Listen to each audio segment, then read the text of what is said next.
तो hello my listener, मैं आशा करता हूँ कि आप लोगों ने मिरर का एपिसोड 3 सुन लिया होगा। अगर नहीं सुना है तो ये रहा उसका थोड़ा सा रीकैप। फिर साक्षी लिली को देखकर कहती है, क्या हुआ बेटा? इतना साक्षी कहती है तभी लिली चिल्लाती है और फिर तेजी से आकर साक्षी का गला पकड़ लेती है। रवि नीचे सोया था। शोर के कारण वो उठकर आता है और देखता है कि लिली साक्षी का गला पकड़ी हुई है। वो तुरंत जाता है और लिली का हाथ साक्षी के गले से हटाता है और जैसे ही वो हाथ हटाता है लिली बेहोश होकर जमीन में गिर जाती है।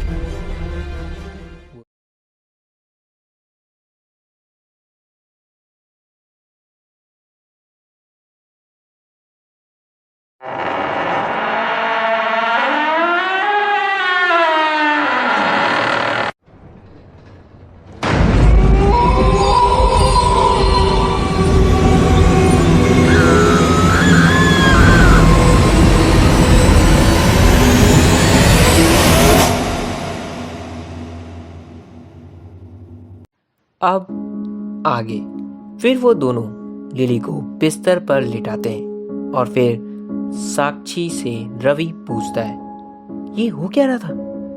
तब साक्षी उसे सब कुछ बताती है। फिर रवि कहता है, तुमने लिली को शीशे में सर मारते हुए देखा? रवि शीशे की तरफ इशारे करके कहता है, इस शीशे पर? अगर लिली इस शीशे पर मार रही थी तो इस शीशे पर टूटने का निशान होना चाहिए, पर इसमें तो कोई निशान ही नहीं है। उस शीशे में ऐसा कोई निशान ही नहीं था जैसे वो लग रहा हो कि वो टूटा है। फिर साक्षी कहती है, मैंने खुद देखा था। फिर रवि कहता है, इसके बारे में बात करेंगे, अभी लिली का ख्याल रखना ज़्यादा इम्पोर्टेंट है। फिर रवि लिली का हाथ छूता है। लिली का हाथ बहुत गर्म था। फिर रवि कहता है, मैं डॉक्टर को बुलाकर आता हूँ, और रवि चला जाता है। थोड़ी देर बाद डॉक्टर आते हैं और लिली को देखने के बाद कहते हैं, लिली अब कोमा में चली गई है। ये सुनकर साक्षी काफ़ी दुखी हो जाती है। फिर डॉक्टर कहते हैं, मैं एक नर्स को यहाँ भेजता हूँ, वो यहाँ रहकर बच्ची को ग्लूकोज चढ़ाती रहेगी। फिर डॉक्टर वहाँ से चले जाते हैं और थोड़ी देर बाद नर्स आती है जो लिली को ग्लूकोज चढ़ाती है। रवि और साक्षी वहाँ पर बैठे हुए थे और अब सुबह के 10 बज चुके थे। करण साक्षी के पास आता है और कहता है, मम्मी लिली को क्या हुआ है?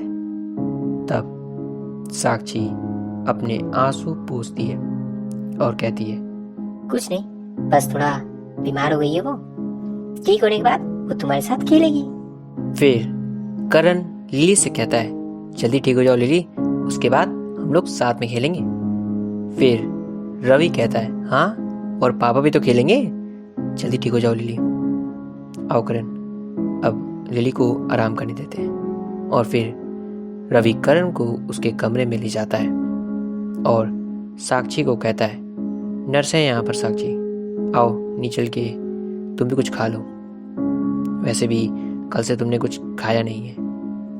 फिर साक्षी भी नीचे चली जाती है और कहती है, मैं थोड़ी देर में आती हूँ लिली बेटा।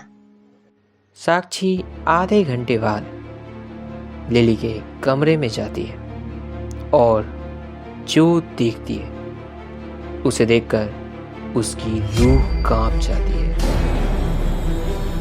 साक्षी देखती है कि लिली अपना सिर लगातार पागलों की तरह शीशे पर मारे जा रही है, जिसके कारण उसके सिर से काफ़ी ज़्यादा खून निकल रहा था।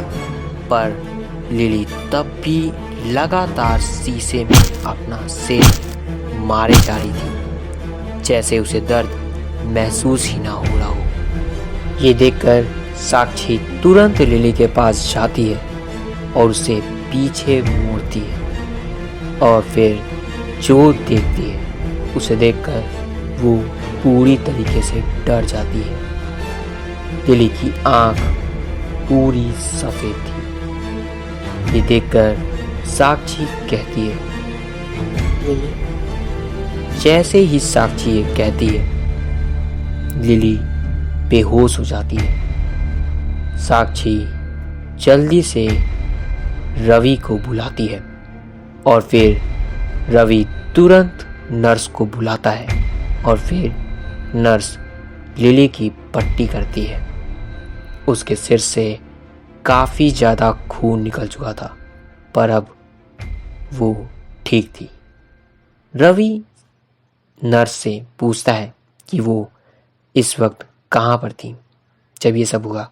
तब नर्स बताती है कि वो किसी काम से बाहर गई थी। नर्स लिली की पट्टी करने के बाद उसे बिस्तर में लिटा देती हैं।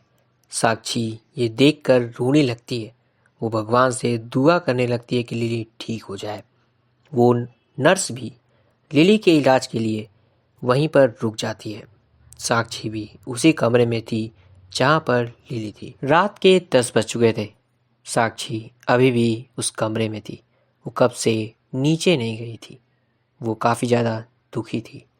फिर रवि आता है और साक्षी से कहता है, अब हमें लिली को आराम कर देना चाहिए। आओ तुम नीचे चल के खाना खा लो, नर्स तो यहाँ पर है ही ना। फिर साक्षी रवि के साथ नीचे खाना खाने चली जाती है। अभी साक्षी को गए हुए ज़्यादा देर नहीं हुए थे। नर्स लिली के सामने वाली टेबल पर बैठी हुई थी और उसको थोड़ी थोड़ी नींद आ रही थी। जैसे ही नर्स की आंखें बंद होती तभी उसे धीमे से कुछ कहने की आवाज आई। अभी यहाँ से आजाद करो। ये आवाज सुनकर नर्स की आंख खुलती है। वो सब जगह देखती है। उस कमरे में उसके और लिली के अलावा कोई नहीं था। वो इस पर ध्यान नहीं देती और जैसे ही दोबारा अपनी आंख बंद करती है उसे फिर से वही आवाज़ आती है, पर इस बार वो आवाज़ ऐसे आती है जैसे कोई दर्द से करहार रहा हो। हमें निकालो यहाँ से। नर्स देखती है कि ये आवाज़ उस शीशे से आ रही थी जो उस कमरे में रखा हुआ है जहाँ पर लिली है। नर्स उस शीशे के सामने जाकर खड़ी हो जाती है और कहती है, आवाज़ तो यहीं से आ रही थी। तभी वो शीशे में देखती है उसके पीछे लिली खड़ी थी जो लगातार उसे देख रही थी और उसकी आंखें पूरी तरीके से सफ़ेद थी। तभी वो नर्स देखती है कि वो शीशा अपने आप पूरी तरीके से काला हो रहा है और उस शीशे से तभी एक हाथ निकलता है और उस नर्स को शीशे के अंदर खींच लेता है और फिर तेजी से शीशे के बाहर फेंक देता है। साक्षी खाना खा चुकी थी और वो ऊपर कमरे पे आती है और सामने जो देखती है उसे देखकर वो पूरी तरीके से शांत हो जाती है। तो आखिर साक्षी ने क्या देखा? ऐसा क्या था जिसे देखकर वो पूरी तरीके से शांत हो गई? जानना चाहते हो तो फिर इंतज़ार करो एपिसोड 4 आने का, और जल्दी ही मैं कोशिश करूँगा इस बार जल्दी रिकॉर्ड करने की, अगर कुछ पर्सनल दिक्कत ना आई।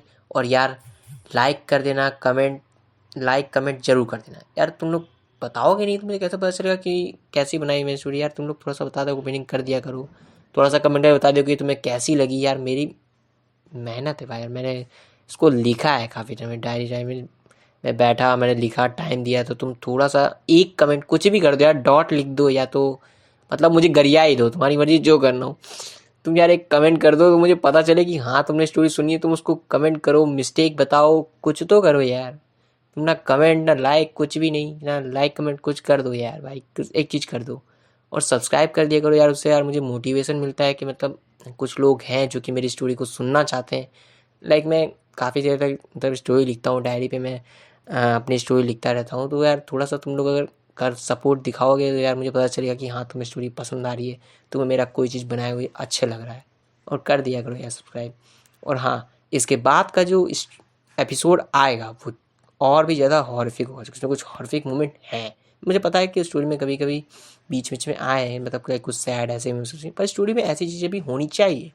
और हाँ, इसके बाद का जो एपिसोड है उसमें हॉरिफिक मोमेंट ज़्यादा है, कम है इस तरह के इमोशन वाले, पर इमोशन भी है। पर साथ साथ हॉरिफिक मोमेंट पक्का है। मैं प्रॉमिस कर रहा हूँ कि बात कर तुम्हें और ज़्यादा अच्छा लगेगा। और हाँ बस यार कर दो यार, सपोर्ट को दिखा दो प्लीज़। Bye my listener.